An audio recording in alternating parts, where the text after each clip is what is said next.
Huge congratulations on the show. Thank you. I mean, we've seen many medical dramas over the years, but this one really does feel like it has its own sort of specific flavor to it. I mean, I guess the fact that it's set in Berlin and the city seems like a character in itself, but also kind of the grit and the authenticity. I mean, I guess that comes from your background, having worked on an ER. So why did you want to make the show, and what did you want to do differently from what we've seen before? Sarah, you just said all the words that I wanted to say, so I can just stand up and leave now. You just perfectly said what I want to say in the interview. To be honest, I was really resistant to doing a medical show when I finished film school because I was still working. So I was still in the emergency room, and it was just too traumatic, I think, to do it straight away. And then over the years, I bumped into people and the producers who wanted to make this medical show, and then I realized that actually I had so much story burning in me, and I've heard the buzzword "write what you know" for years, and I think never quite really understood what it meant for me. I thought it meant what office you're in or something more vague, but then working on Berlin ER, I realized that it means you have a story inside you that you want to get out, probably traumatic, that almost you need to therapize yourself with.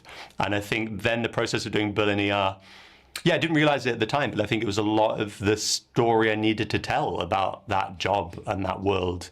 And then also moving to Berlin, falling in love with the city. It's such an interesting place, but it's also beautiful, and it's full of people from all over. And I think it fits so well with the show because we wanted to do something, authentic. You said the word, something that felt the truth of medicine and life, that it is messy and confusing and not easy, but also glorious and filled with love. And I think with the show, we sort of wanted to, depict life, if you will, not in a woo-woo way, but kind of, show it a truth of it. And I didn't see many medical shows that really did that. A lot of them are a bit too clinical for me. I love stuff like ER and Nip Tuck. When I was younger, that really got me into it to do TV. And they've got some quality. There's some great medical shows, of course, but they do it in a slightly different way, I think, than what we wanted to do. And obviously our way in is through Dr. Parker and Dr. Webber. And I guess they're both, under this immense pressure, but they're coming at it from quite different angles. One sort of more of a veteran, seasoned veteran, one coming fresh into it, used to a completely different environment. How did you know Hayley and Slavko were the right people to play those? And what did you want to achieve through their characters? Yeah, I think when we designed the show, we knew we wanted to do an ensemble show. So we really established a couple of main characters, and they were Ben and Zana, Hayley and Slavko's characters, and then built around them basically other people using other ways to cope with the job. And what we learned as we went on, the Hayley and Slavko's characters, Ben and Zana, sort of formed this nucleus of the show, and they would spin around each other. And some people are like, oh, is it Zana's show? Is it Ben's show? But actually together they make the protagonist force, if that makes sense. And I think you just said it, they're sort of two sides of the same coin. I think they show a mirror to each other that they probably don't like what they see.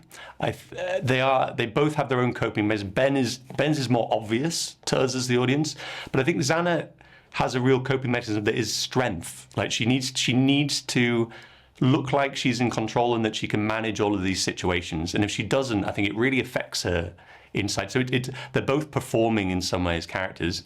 And then why Hayley and Slavko? When we did casting, we saw a lot of amazing actors and actresses. There was just something about them, again, this kind of authenticity. It was just some truth to them. I think as an actor and as a writer, you bring something from yourself a little bit. And I think something about Hayley, just with the character we wanted to do. And she also molded it, having Hayley on board molded Zana a bit more to her. And same with Slavko and Ben. I think being a guy and writing from my perspective and having worked and the interactions I had as a doctor, I think I naturally leant towards Ben in the understanding, but it was such a nice process to then learn more about Zana and Hayley and sort of see them as a group. And it really, forced me to sort of see things from different angles and build it that way. But they're great. I love them both. The other thing that makes it unique, I think, is the tone. I mean, it doesn't shy away kind of from some of the horrors that these were. Whether that's kind of the gory aspect or the fact that, they're so understaffed. But then there's this gallows humor that runs through it, which I guess we can relate to a lot as Brits as well. Yeah. So was it important for you to kind of show both of those aspects and get that tone just right? I'm really pleased you said that. Thank you.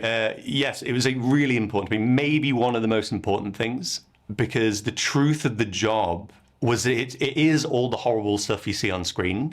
Like it's really hard, but it was also hilarious. And like the humor you have with your colleagues, the humanity you have with them, just seeing someone in the corridor that needs a hug. And even if you like, I remember hugging someone in one of the blood gas machine rooms, and I'd never met this nurse before, but I just walked in and she was crying and I just hugged her. And it was just this moment where we both, even though we'd never met, realized that we're both two human beings, you're obviously upset, and we both understood the world we were in. Yeah, that messiness and that contradiction is part of the job and therefore part of the show. But yeah, really making it funny and a bit witty, and and making that German was also a challenge. Not because Germans aren't funny and witty, but it was to do it linguistically was a challenge. But I'm really glad that it translated. 100%. Well, I'm out of time, unfortunately, but thank you so much for sharing all that with me. Oh, thank you. Really nice to meet you.